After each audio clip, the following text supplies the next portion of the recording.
Thanks. Enjoy. This is a THORNEWS presentation. THORNEWS presents... Will the world end? Today, tomorrow, or yesterday? February 22nd. Viking Ragnarok. You can take it from Thor. No, the world will not end. I don't even know where the hell this came from. Wait, let us do a little bit of investigative research. Oh, hey, look. The people who said they calculated Norse mythology to determine the date for the end of the world happened to be throwing their own Viking festival on that day. Yay, no truth in advertising wins again. The people who came out with this bullshit story are having a bullshit Viking festival and a bullshit countdown.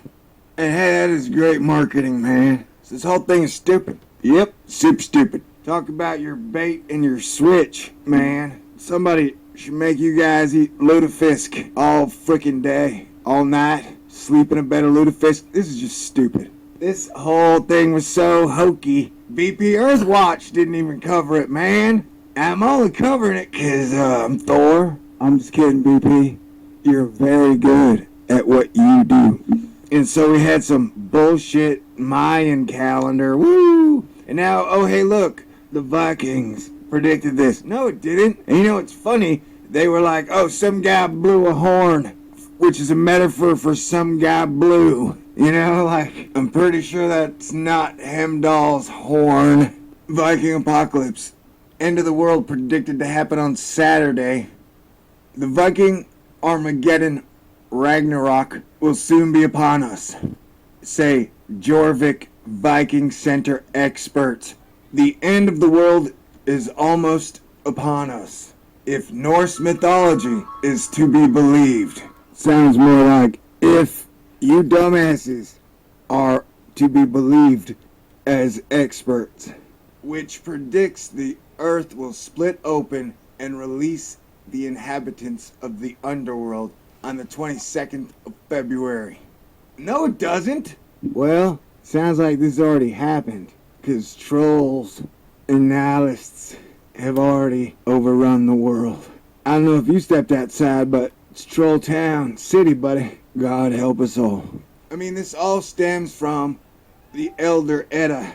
I don't see them quoting any poetry or verses from what could be called the Norse Bible. The Elder Edda, Poetic Edda. Now I want to tell you, both sets of my grandparents are Norwegian. I was born in America. I'm now a proud Texan. I was raised as a Norse Christian. And I know a lot of you are going to have a hard time with that, but you would be surprised at how similar the writings are. And remember this, the Norse myths predated Christianity about 5,000 years. So, you know, make of that what you will.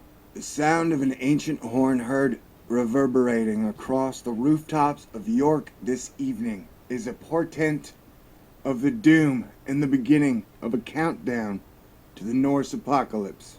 According to experts in Norse mythology from the Jorvik Viking Center.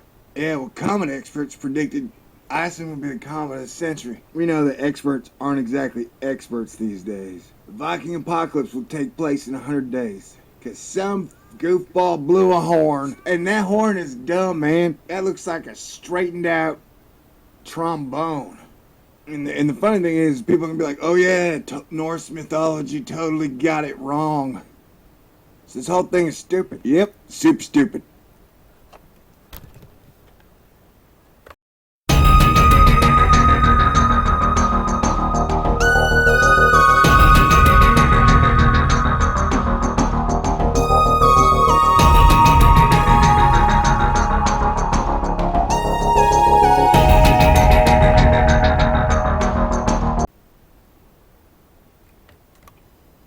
Michael, what's been happening on your end? Tell us what we need to know about the Comet Linear. Have you heard anything about this?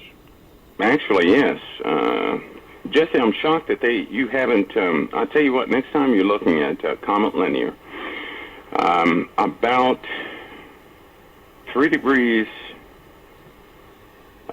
north of Comet Linear, will give you a clue to something. About 3 degrees north.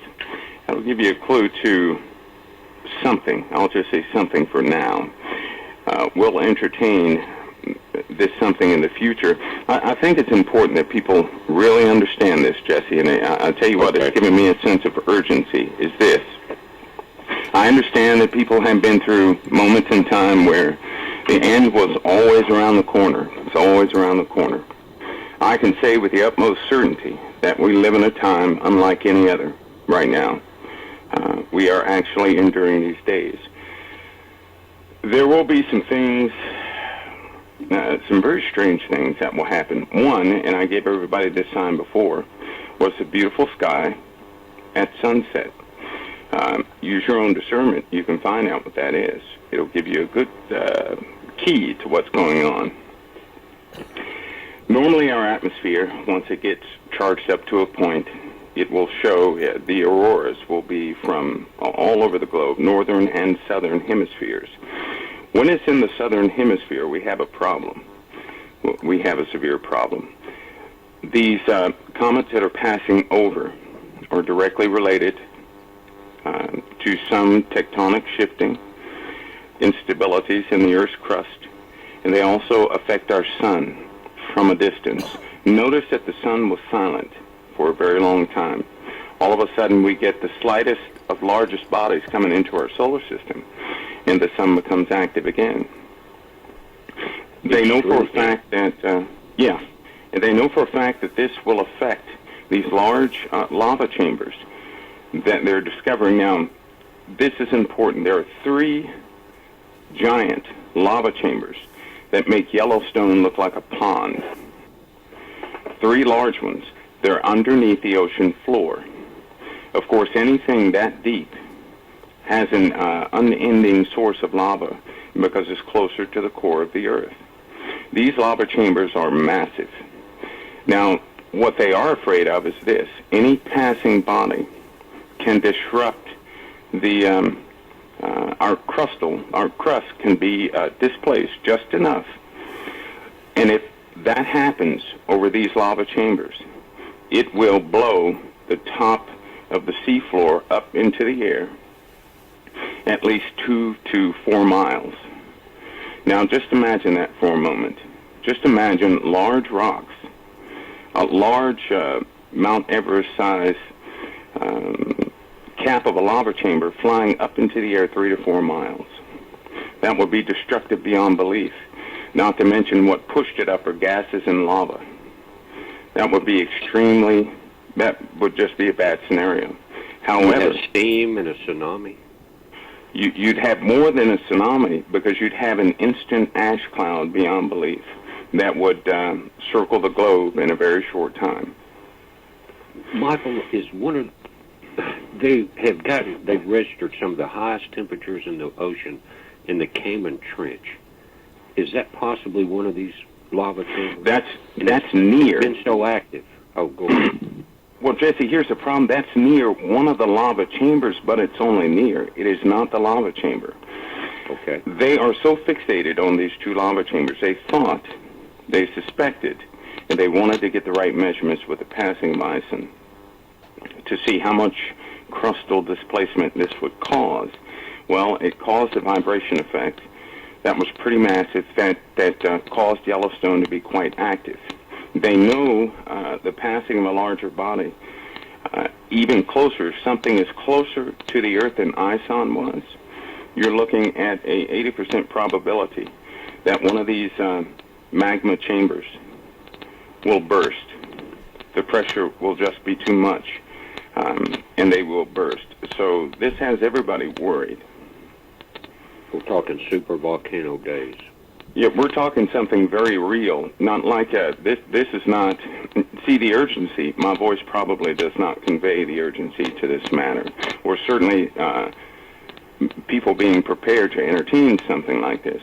Because even if the lava chambers are disrupted a little bit, the pressures are so massive under the ocean floor that if it bursts through, well, let's say this first. If a person went down that low without protection, they'd be the size of a pea, of a small pea. So imagine the pressures in that lava chamber to actually break free under that pressure.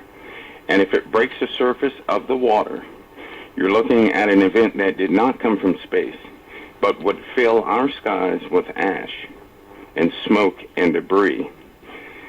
Not to mention the fallout from the rocks, because they would shoot 3 or 4 miles. Now that's just an estimate, because density of water would of course slow down the trajectory of these rocks. It'd be a lot to pass through. So fluid dynamics would dictate they'd only go up to 4 miles into the air, and then you're looking at explosions of the rock from being under a lot of pressure to no pressure. They will explode once they go up about a mile, kind of like fireworks. Is that because of the moisture content? The moisture, and because these particles will be so hot. Because in order for them to breach, come from the bottom of the ocean and breach and break the surface of the ocean, you're looking at an instant temperature change. Now, it's going to be very hot coming up from the ocean floor, under a lot of pressure to actually come up that far. Because it's a lot of pressure to push anything from the ocean floor out of the ocean. That's an enormous amount of pressure. Right. But that's they're entertaining that scenario should we have a disruption in our crust. And they found out through ISON and several other objects that it does happen often, just about every single time. How can they tell? Is it with thermal imaging from satellites, your heat locations, things like that, Michael? Yeah, actually, they have 2 specific satellites that they use. They use infrared. They use ultraviolet and an assortment of spectrum analysis to peer through the waters. The Navy helps out a lot. They have devices that are sitting at the bottom of the ocean, and they're constantly monitoring water temperatures and so forth. And, of course, deep penetration optics that are sitting on the ocean floor observing these things. And they spend a lot of the budget has gone towards it so they can determine exactly what's underneath the ocean floor. Now, of course, everybody knows there are volcanoes lining the ocean floor. Very large magma chambers they have not released yet. But if someone would read the dissertations and science journals, they'd find this information out themselves. The language is mathematical in nature, but if someone could decipher the mathematics of what these dissertations are talking about, they would they clearly understand what we're dealing with. Where are the hot spots, Michael, the 3? Are they known? Pacific and Atlantic. Large chambers, very large chambers, under just almost immeasurable forces. Would it be you're looking at a lot of pressure. It looks like it's a pressure crack from inside the Atlantic ridge because it's an upward push. that ridge is. I'm not saying that's what it is, but that Atlantic ridge it looks extremely dangerous. And when we had the CME arrive a couple of days ago, we had a quake at the top and bottom of the Atlantic ridge, and one in the UK, 4.1, just off to the right of that ridge. There was definite pressure, and we were talking about it today. And you probably know more about it, but each day we're getting bombarded by these solar flares and coronal mass ejections, and the Earth absorbs the heat at a high frequency, but can only release it at a low frequency and a lower rate. So we're in an extreme absorption pattern, even without the comet getting closer to us right now. That's right. So it's got to do something with the heat. Well, heat, of course, is energy. The magnetosphere is... Remember when I told you the atmosphere would be so charged, lightning would be 100-fold more devastating than what it has been? Right. So, in effect, our atmosphere is charging up big time. Have you ever heard of St. Elmo's fire with aircraft? I've heard it from the old wooden sailing ships. I'm a sailor myself, and I've studied about it in the old sailor ships. But I think so. Aircraft too. I may have heard about it, but is it a static buildup? That's what it is. And normally, when you're at high altitude or go through fog or something like that, that's what you get. Well, now on a clear day, at low altitude, some aircraft are experiencing a St. Elmo's fire without the fog, without the water vapor. That's not a good situation. That's a lot of static discharge. Well, what is it doing to our satellites? Well, actually, what it would do is cause a barrier between the satellites and the Earth, which would affect communications and so forth. And it is a building effect until it discharges. The big question is this: what happens when all that energy discharges? It's kind of like a lightning bolt. A lightning bolt is when, of course, positive and negative clouds get together. They build up the static. The Earth is the ground, and it reaches a peak of where it can't hold any more static electricity, and it discharges, right? So our entire atmosphere is doing the same thing. And the big question now is, what happens when it discharges? Well, and you see these big lightning bolts above these Mount Kalu down in Indonesia. When they erupt, it's extreme static electricity discharges in the atmosphere. Is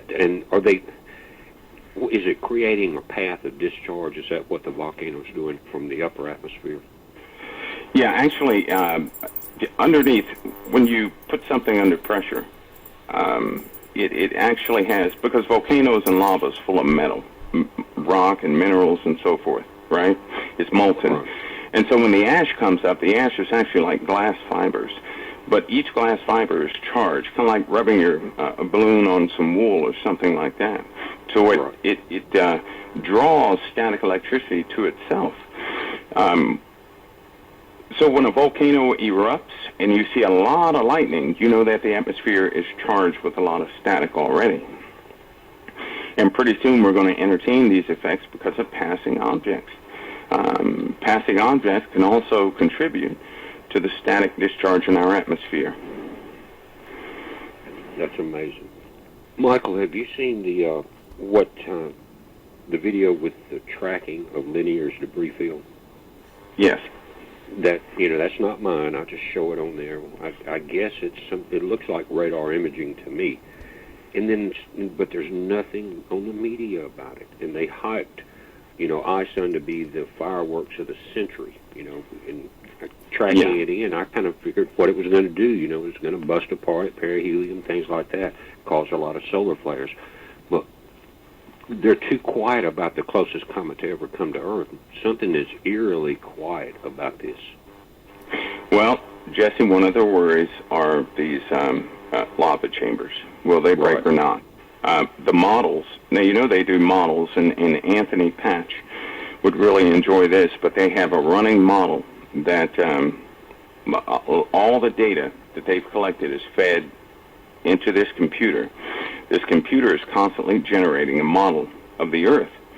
Now, for the last 5 months, we've had a consistent model that has determined most of the cities will be charred, so to speak, from the end of 2014 going into 2015 because of incoming debris. Now, whether Comet Linear is directly related to that, I'm not sure yet, but I can find out for you. But I do know that the models are showing some things that have everyone startled. And people should know that the nations are in a rush to complete whatever they need to complete prior to this time. Because what you see happening now, and I can narrow it down just like this, what you see happening now is nations and people positioning themselves so that when disaster does come, they can implement the changes they need to make. They don't have to go through the plans and spend all this money and time of what they thought they would have to do. They're just going to wait for natural occurrences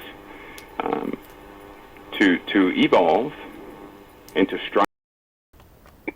Have a running model that all the data that they've collected is fed into this computer. This computer is constantly generating a model of the Earth. Now, for the last 5 months, we've had a consistent model that has determined most of the cities will be charred, so to speak, from the end of 2014 going into 2015 because of incoming debris.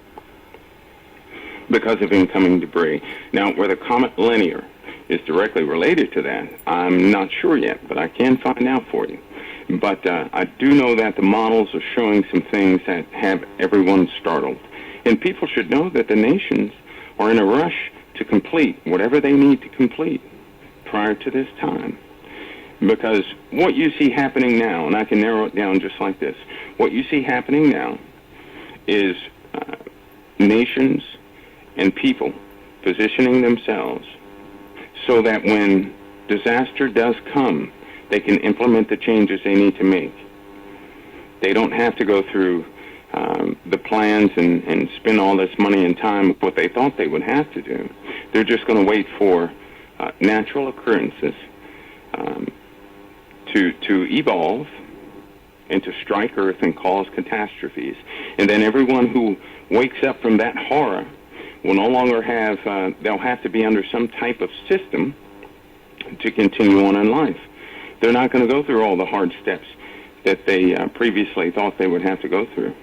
So they're waiting on both a solar event, an astronomical event, and lava chambers to begin to burst open. And volcanism is going to be a huge problem in the upcoming months.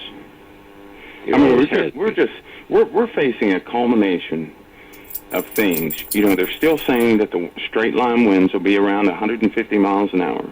They're still saying that the electrical discharges and thunderstorms will be 100-fold. They're still saying that arid regions will become temperate forest regions, and temperate forest regions could very well become either freeze zones or arid regions. They're not sure. So we're really looking at not only geological changes, atmospheric changes, but we're in a very unstable part of the galaxy.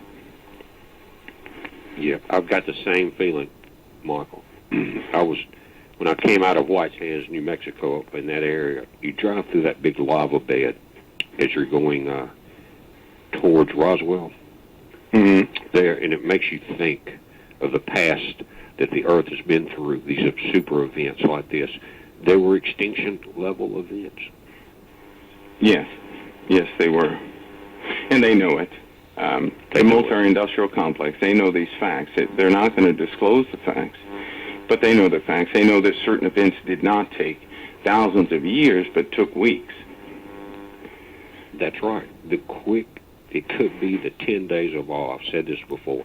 But, Michael, before I forget this, if you haven't checked out the JPL for Comet Linear, please do. And there's several linears, but this one I think is 209P. And because what we've got is, if you look at the Earth rotating around the sun, Linear is coming from the top, but it's not coming straight down at us. It's coming at an angle. In other words, if we're in a flat plane above us, this thing's diving down. Now, I went in and looked at the speeds, and the only way to calculate is like the distance from Earth that the comet will be day to day. And this thing is varying so much. I don't know, from day to day, I don't know if it's something I'm not calculating in it, because they're both headed to the same intersection point. Now, and up until May 5th, it would make sense for linear to speed up, because, or May 6th, that's the day of the closest approach to the sun. Mm-hmm. My point is this: could those numbers be manipulated to give the people that have bunker space in timeshare enough a week or a month in advance, than other than what the public knew? Absolutely. I'm concerned about it. I wish you would look at that JPL model, and the next time we talk, just look at the math on it and see what you think. Well, I can pull the, I can get hold of data for you.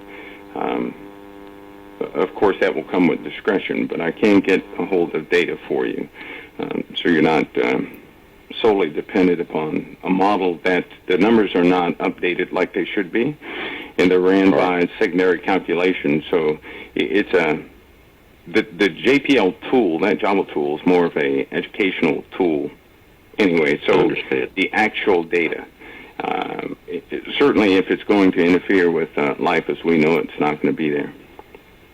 But I can get you some actual information on that, and well, just like the sun, I had spoke on, I think when we were doing the study of Revelation, I told some folks when the sun was silent, we're going to have to endure 5 months of real strong solar activity. Now, this is a 5-month duration, not a maximum. You know, they threw away the max and minimums. Are you aware of that, Jesse? No. They had to change everything because it's not holding up to their patterns. The cyclical patterns we once were in have always been disrupted at a certain time in history. The last time this happened was about 12,000 years ago, when civilizations were wiped out. And so it's starting to repeat itself. We're not talking about the flood. This is from meteorites coming in and so forth, and most of your people on the Earth would report, or when they came topside, they could see debris leaving the Earth and going out. And so some people actually started to calculate and pass that story down in generations, so that the generation that would see these events coming around again, they would see or notice this time is coming around again. I just think this is the last time that Jesus will, in fact, be sent to intervene, and this is it. And this is a time like no other. You know, the Bible says that it will be a tumultuous time, unlike the times in the past, and there will be none like it in the future. And so we're going through a very different time. But I'll have to say again that God is truly warning his children, because he won't do anything and shock his children and say, you know, here it is. He's not going to do that. He will give us signs in the sun, moon, and stars, and in the earth, the stress of nations. And we will have an inkling that something is about to happen, but it's up to us to listen. We have to listen and take in the information and apply it to God's Word to see. Because what has happened, Jesse, is a lot of people are so wore out on prophecy from the 2012 issue, and they don't really comprehend that data as far as comets and so forth, that we're not in control of it. We can calculate things best we can, but God is ultimately in control. And they're so busy blaming people for saying the wrong things, not understanding that statements from men are made by collecting data. And yeah, of course, all data is not reliable because it changes so much. That's right. So, but they really should pay attention now, because we're facing atmospheric compression. The sun's heat is changing. 50% of its helium is burnt out. You know, static discharges have started in the atmosphere. These pressure waves that are coming from the center of the galaxy will cause continuous vibrations. Now, Jesse, imagine this. Imagine a 0.6 earthquake that lasts for 5 months. Can you imagine that? Good gracious. A 0.6 earthquake that lasts for 5 months. This is also in the model based on the pressure waves that are emanating from the center of our galaxy. And we just happen to be in a position like the edge of a plate where these pressure waves, they automatically go out. It's just that we've entered a part where nothing is blocking the pressure wave or distorting the pressure wave like it did before. Because we've gone through the center of the galaxy, so many times, but we always had a leg or some type of system in the way that would absorb the shock. Well, now we don't. There's nothing in the way. It's like a straight shot. These pressure waves are coming. And so they have calculated that it will likely cause a 0.6 earthquake for a 5-month duration. You think that'll bring most structures down and move islands out of their place and so forth? Yeah. Oh, yeah. Oh, yeah. Nothing could stand under that vibration, a continuous vibration like that. It doesn't take an earthquake but a few seconds. But, yeah, Michael, that's amazing information, but I can see where it will happen. There's just too much going on right now, and the governments are getting too prepared worldwide for it not to be right on the edge of a precipice here. They are. I can sense it, too. I can just feel it inside. I was driving down the road the other day, and it was starting to really come home that at any moment that something could happen to change the whole world. Some catastrophe from the sky, from a volcano or earthquake at any moment now. Yeah. I'm not talking about the gathering together, that any moment. I'm talking about something changing. We've been told about 5 months of problems here, and we're told that in those days after the tribulation we shall see the Son of Man. So there's going to be a tribulation everybody goes through, and I get the feeling that now if the way you're talking before linear gets here, we're going to see could see increased volcanic activity as that pressure builds. But just linear alone is enough to me, after watching what I've seen over the past few years, to say, man, we're in the line of fire, and nobody's we are. And the desensitization that they were doing with 2012 with the other Elenon, Ison, things like that, we all covered it. We were all brought. It was all brought to our attention to cover it, so we covered it. Now they're not covering this one. No. See, and it's what they don't talk about that you have to pay attention to, because I can tell you right now, 2012 was purposely, that date is not in the Mayan calendar, period. Right. That date's not in any calendar, but what happened, they found it popular that people do believe in prophecy, and what better way to make them numb to prophecy and turn their head and start scoffing things than to trigger some type of worldwide date, have movies about it, perpetuate the story and have the History Channel report on it, the Science Channel report on it, and then when it passes and nothing happens, and all of a sudden everybody has the same attitude. We don't want to hear anything that anybody has to say about the future because it's the same old thing. That's the attitude that they get. So that when the real problem comes, they're overtaken. Just like it says, of course, these days will be as the days of Noah, but there's something curious. It says, the flood waters, they knew nothing. They knew nothing until the flood waters came and took them all away. That indicates that these events, the people that are not paying attention, will not realize until the flood waters come and take them all away. Of course, it's not going to be a flood. It'll be a culmination of situations. They won't pay attention to the subtle signs and things that are being held back, and so they're going to miss it. They're not going to prepare properly. Foolish versions. They're not going to prepare properly. And when everybody wakes up to the fact that it's actually happening, you're going to have 50% of the Christians not prepared to deal with it. No oil in their lamps. That's being very conservative. 50% is being very conservative worldwide, for sure, because there's not 50% aware right now. I can guarantee you that. Not 50% of the churches, anyway. And you know what? I'm talking about the real Christians, the ones listening to this show, the ones that listen to Pastor Paul. I'd say 50% of them, it's going to hit them. This thing is for real. Because I can almost see that happening also. They expect things to happen, but I've noticed something. When things begin to happen, they start breaking down. They get angry. They don't want to hear it's happening. They don't know what to do. They're caught off guard even in small situations. What's going to happen when something real, catastrophic takes place? And there's no going back. There's no internet to get in contact with their best friends and so forth. Where will they be? And shows like this one and Pastor Paul and other shows like the Hagmans, you all are trying to prepare people for this, because one day they won't hear the voice anymore. They won't hear the watchman on the wall, because once it starts, the watchman comes off the wall.